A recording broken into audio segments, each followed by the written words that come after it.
everyone, how are you? I hope you all are fine. So in the previous video, we had already discussed about the French Revolution and the idea of the nation. Okay. So, uh, in this video, we will discuss a new topic, that is the making of nationalism in Europe. Okay.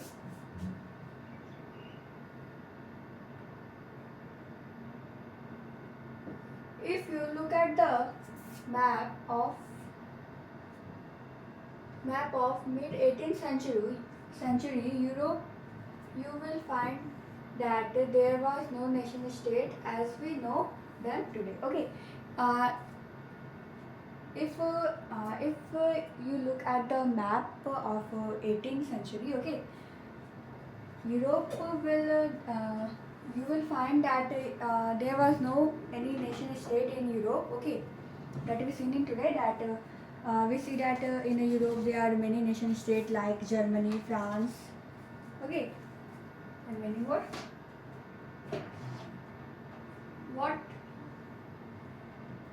What we know today as Germany, Italy, Switzerland were divided into kingdoms, duchies, and cantons whose ruler had their autonomous territory. Okay. And what we know today as Germany, Italy, Switzerland were divided into kingdoms. Okay. And duchies and cantons whose ruled had their autonomous territory. Okay. Eastern and Central Europe were under autocratic monarchies within the territories of which lived diverse people. Okay, in the Central Europe, in the Eastern and in the Central Europe, where Europe were under autocratic monarchies. Okay, within the territory of the lived diverse. There are many diverse people. Okay, were living. Okay, they did not see themselves as sharing a collective identity or a common culture. Okay, and they lived with diverse people in Europe. Okay, so that's why they cannot see them together, that themselves as a sharing collective identity or common culture. Okay, often they even spoke different languages and belonged to different ethnic groups. Okay, and also they were spoke different languages. Okay, like German language, French language. Okay, they use different language. Okay, and belong to different ethnic group. Okay, the Habsburg Empire that ruled over Austria, Hungary, for example, was a patchwork of many different regions and people. Okay, include the it means the Habsburg Empire that ruled over Austria, Hungary, for example, was a patchwork of many different regions and people. Okay, peoples. It included the Alpine region, the Tyrol, Austria, and the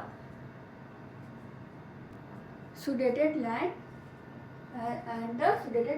as well as Bohemia, where the aristocracy were predominantly German speaking. Okay, it means the Habsburg Empire were that ruled over Austria, Hungary. Okay, for example, they include, for example, was a patchwork of different region and peoples also. Okay, it include Alpine region, the Tyrol, and Austria and the Sudetenland. Okay, as well as Bohemia, where the aristocracy was predominantly German speaking. Okay, where the aristocracy was the predominantly German speaking. Okay, German speaking peoples. Okay, it also included the Italian speaking provinces of Lombardy and Venetia. In okay, and it also included the Italian speaking. Okay, Italian speaking peoples. Uh, Italian speaking people, provinces, provinces of Lombardia and Venetia. Okay, in Hungary, half of the population spoke Magyar. Okay, Magyar, while the other half spoke a variety of dialects. Okay, in Hungary, half of the population spoke Magyars. Okay, half of the people spoke Magyar, and the half of the people spoke a variety of dialects. Okay, in Glacia, the aristocracy spoke Polish. Okay, and in Glacia, the aristocracy people spoke Polish. Okay, Polish, the language of Poland. Okay, they speak Polish language. Okay. Beside these three dominant groups, there also lived within the boundaries of the empire a mass of subject peasants people, Bohemia, Bohemians and Slovaks. Okay, to the north, Slovak in Carniol Croats to south and Romans to the east in Transylvania. Okay, to the east in Transylvania. Okay, these are they also lived within the boundaries. Okay, of the empire.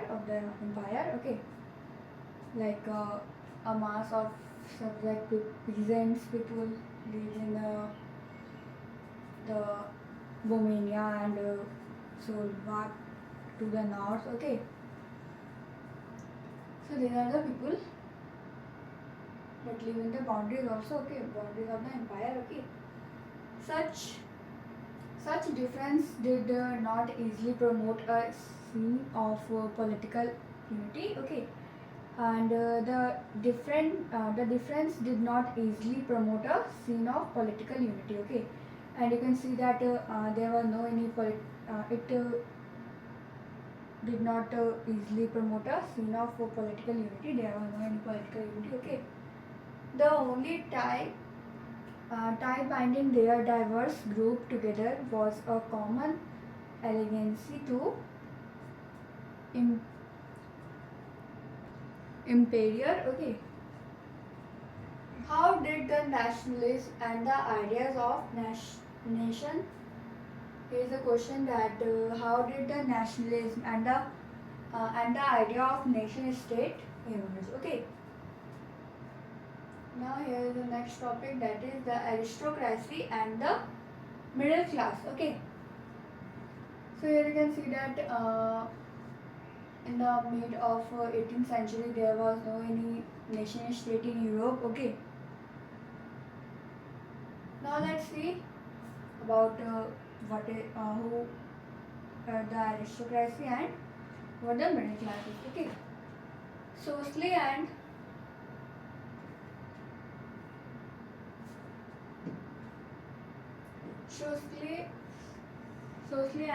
politically, landed aristocracy was dominant class on the continent. Okay, they were socially and politically powerful. Okay, who aristocracy, okay. Aristocracy was socially and politically they were powerful, okay, and a landed aristocracy was dominant classes on the continent, okay. The members of these classes were unified by common way of life that cut across regional division, okay.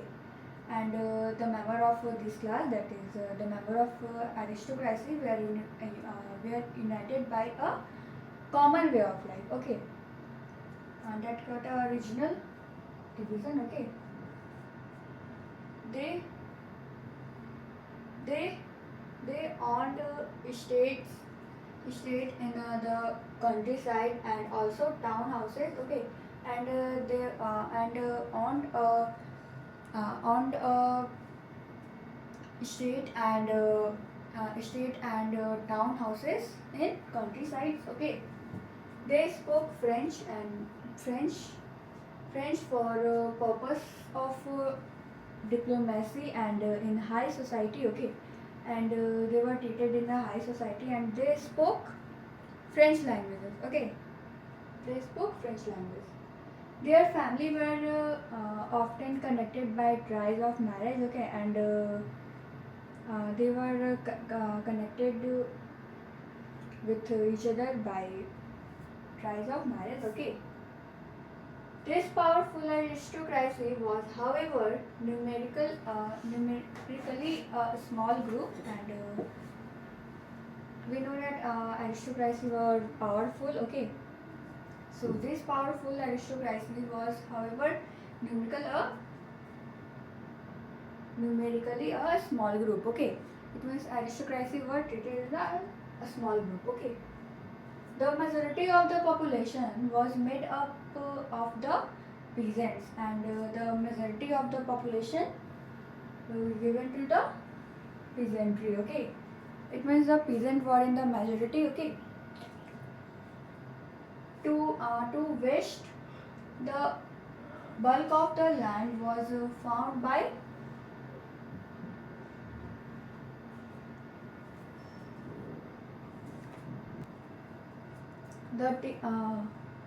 found by tenants and small owner, okay.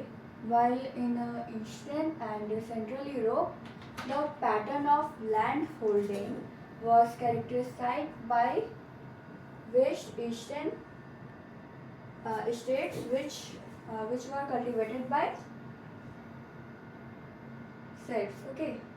It means the bulk of land was found by the tenants, okay, and small owners, and while in the Eastern and Central Europe,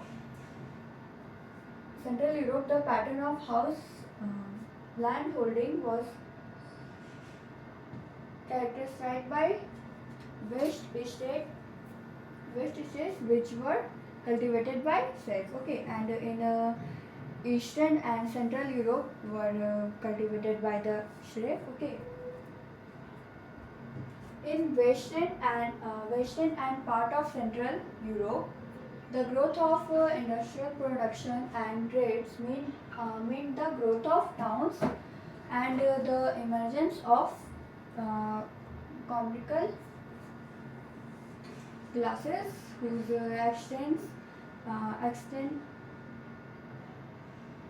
existence was based on production for the market, okay. And in the western part or part of Central Europe, the growth of industrial production and trade means that the growth of towns and the emergence of commercial classes whose existence was based on production. Commercial classes whose existence were based on the production for the markets, okay. And in this part, the growth of industrial production and the trades were growth of the town and the emergence of commercial classes whose extended the based on this type of production for the marketing, okay.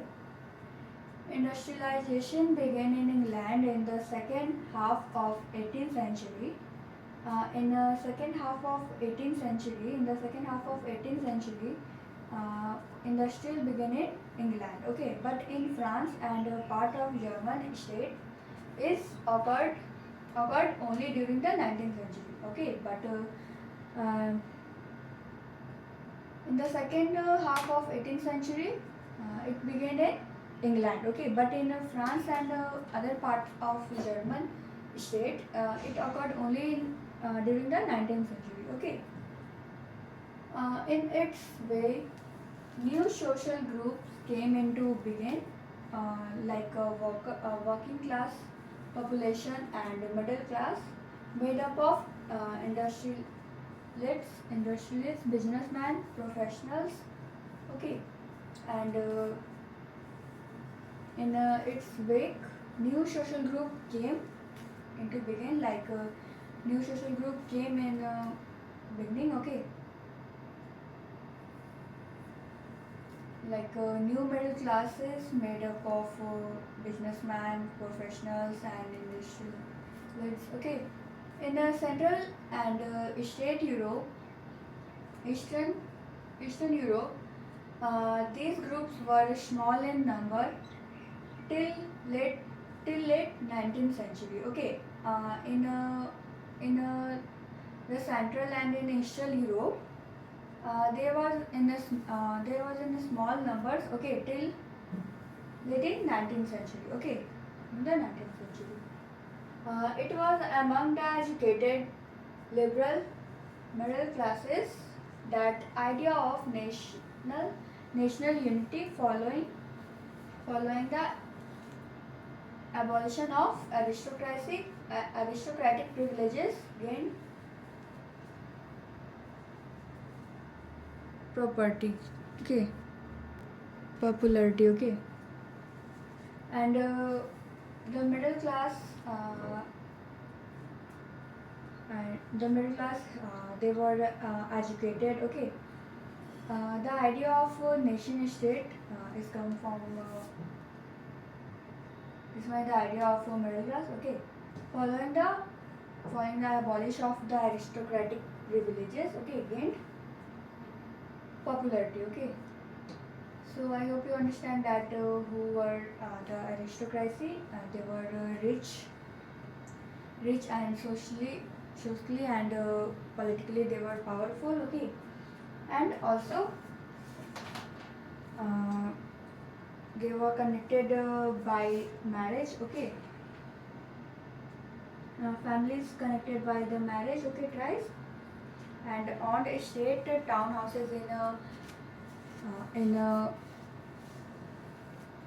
the countryside. Okay, and poor people of society are known as peasants. They did not have much land, and some people are landless also. Okay, and but they were in the majority. Okay, peasants were in the majority. Okay, and they were not powerful. And now middle class, they were neither very poor nor rich. Okay, they were educated like businessmen, industrialists, professionals. Okay, the idea of middle class, that is first one is nation state, nation unity. Okay, nation unity, it means nation state like same culture, same tradition, same language. People speak same culture.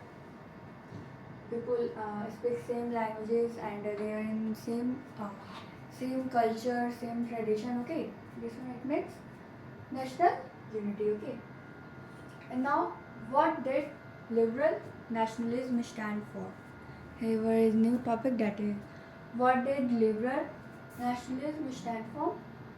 The idea of national unity is in the early 19th century. Europe were closely allied to the ideology of liberalism. Okay, uh, the idea of national unity national unity in earlier 19th century, Europe were closely allied to the ideology of liberalism. Okay, and here is a new meaning that what is liberalism. Okay,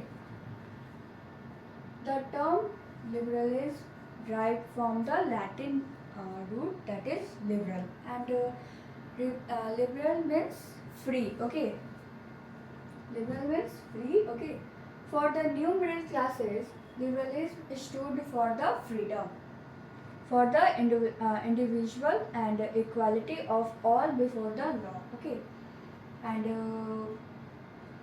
liberalism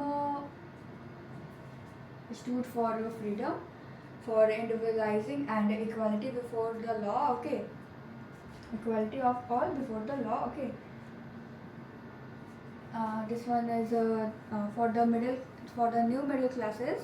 For the new middle classes, liberalism stood for freedom, for equality before the law. Okay, politically, it emphasized the concept of government by consent. Okay, politically, it emphasized by the this concept. Okay, of the government by consent. Okay, since the French Revolution, liberalism had stood for the end of aristocracy and clerical privileges, constitution, and representative government through parliament. Okay, and since the French Revolution, the liberalism had stood for the end of the aristocracies. Okay, aristocracy and the clerical privileges. Okay, and a constitution and representative government through the parliament. Okay, 19th century liberalism also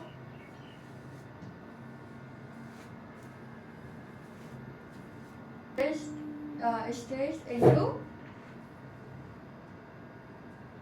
inviolability inviolability of private property. Okay, in the 19th century, liberalism also stated the inviolability or private properties. Okay, yet equality before the law did not necessarily stand for the universal suffrage. Okay, and the equality before law was not necessarily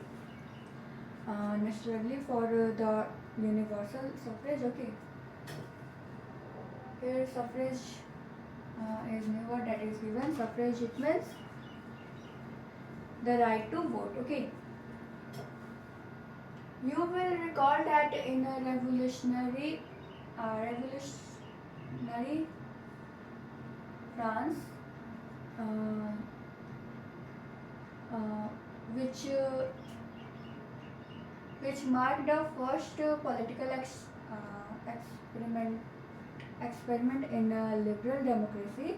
The right to vote and to get elected was generated exclusively to property on man. Okay, if you would recall that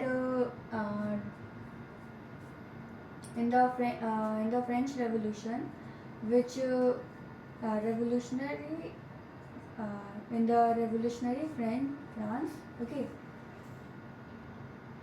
which made the first political experiment in liberal democracy. That first that is the right to vote and to get elected and granted exclusively to the property on land. Okay, the right goes to those men that they have who have their own property. Okay, men without property and all women were excluded from political rights, and men without the property and all the women, because the rights only goes to whose man that they have the property. Okay, only men who have the property. Okay, so men without property and all women were excluded the from this political rights. Okay, only for a brief period under the Jacobin did all adult males enjoyed suffrage. Okay, and only a brief period under the Jacobin club. Okay, did all the adult males enjoyed suffrage. However, the Napoleonic Code went back to limited suffrage and reduced women to status of minors subject to the authority of fathers and husbands. Okay, and the Napoleonic Code were backed. Okay, to limited enjoyed suffrage to limited suffrage. Okay, and reduce women to status of minor. Okay, that that subject to the authority of the father and only husbands. Okay, throughout the 19th throughout the 19th throughout the 19th and the earlier 20th century, women and non-property men organized opposition movements demanding equal political rights. Okay, throughout the 19th century and the 20th century, in earlier 20th century, women and all men and without property, they organized opposition movement demanding the political right demanding the political rights. Okay, in the economic sphere, liberalism stood for the freedom of markets and the abolition of state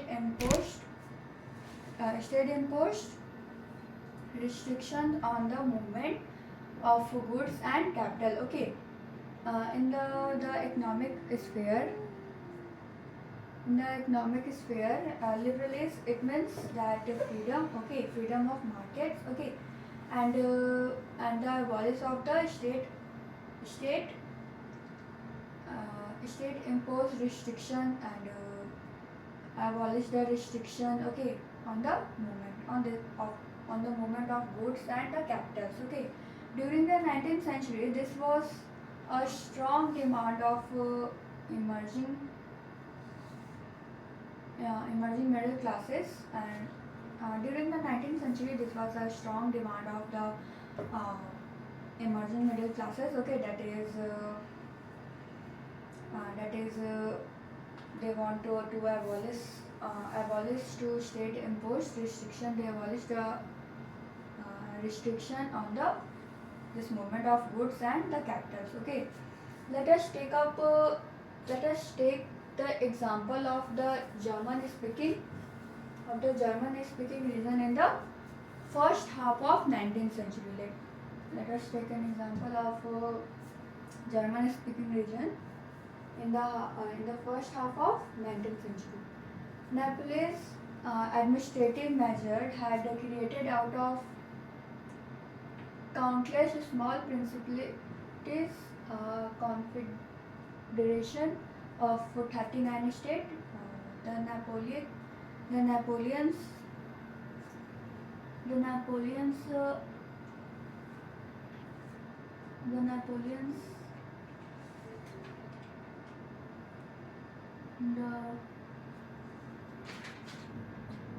the Napoleons are confederates of 39 states which had set up by the Napoleon.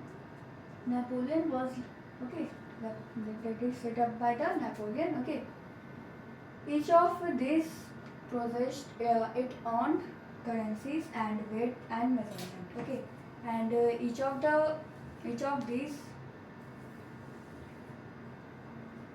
possessed its own currency and weight and measurement. Okay, a small merchant traveling in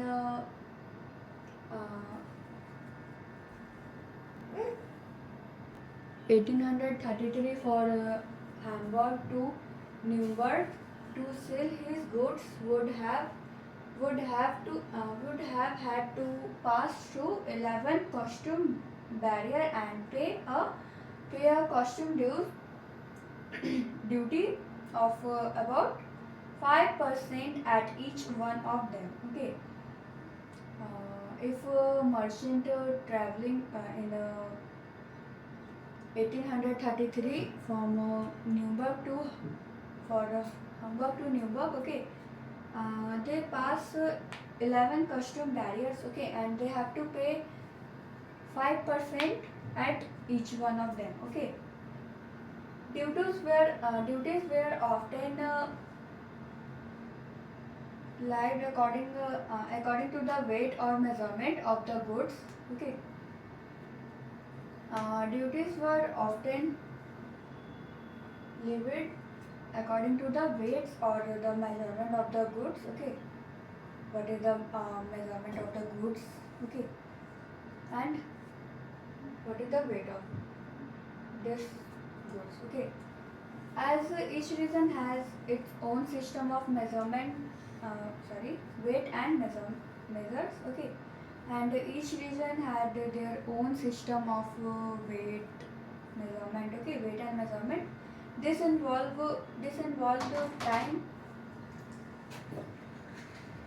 time consuming calculation, okay, and this involved this involved a time consuming calculation, okay. The measure of cloth, for example, was a ely which in each region stood for a different length, okay, and ely of textile material bought on Frank, Frankfurt would get 54.7 centimeter of cloth, and in match 55.1 centimeter. In Nuremberg 65.6 centimeter. In Freiburg 53.5 centimeter. Okay, here you can see that there were different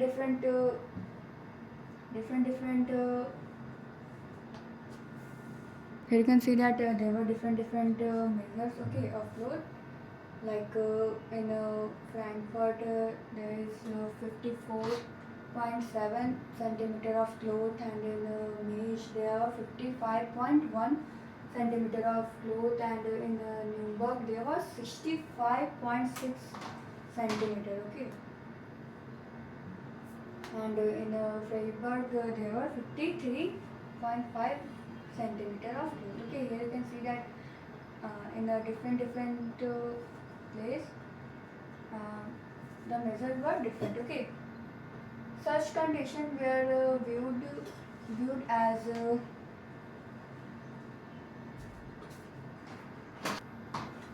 obstacles to economic exchange and growth by the new commercial classes who were agreed for the creation of the unified economic territory along the unhindered movement of goods, people and capital, okay. Such conditions were viewed this why the conditions were viewed as abstract to economic exchange and growth by the new commercial classes, okay. In the new commercial classes, it was seen, okay, who argued for the creation of the unified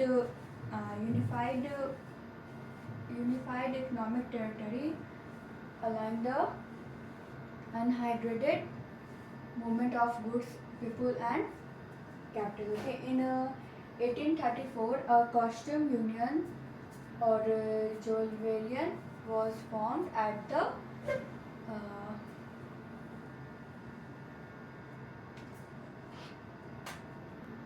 initiative of Persia, and joined by most of the German state, okay. here a new in 1834 a new custom union were formed, or you can also say named as Jolvenia, was formed at intensive for Persia, and many people of most German people were joined. Okay, the union abolished traffic barrier and reduced the number of currencies from from 130 to 2. Okay. It they according to new custom union, it abolished the traffic barrier. Okay,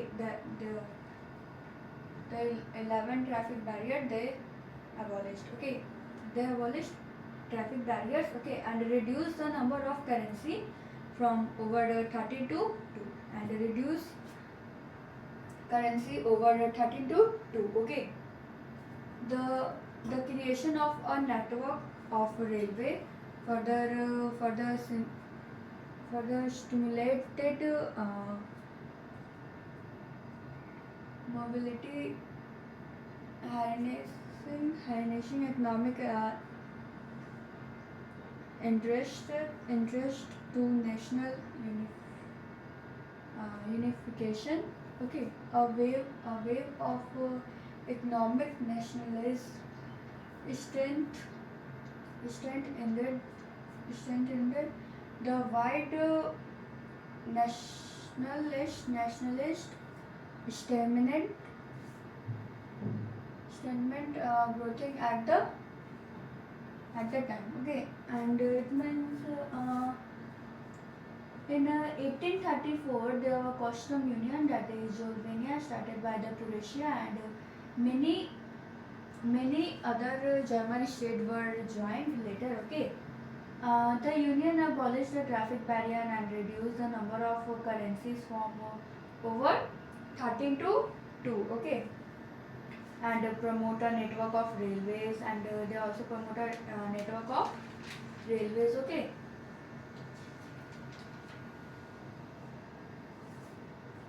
now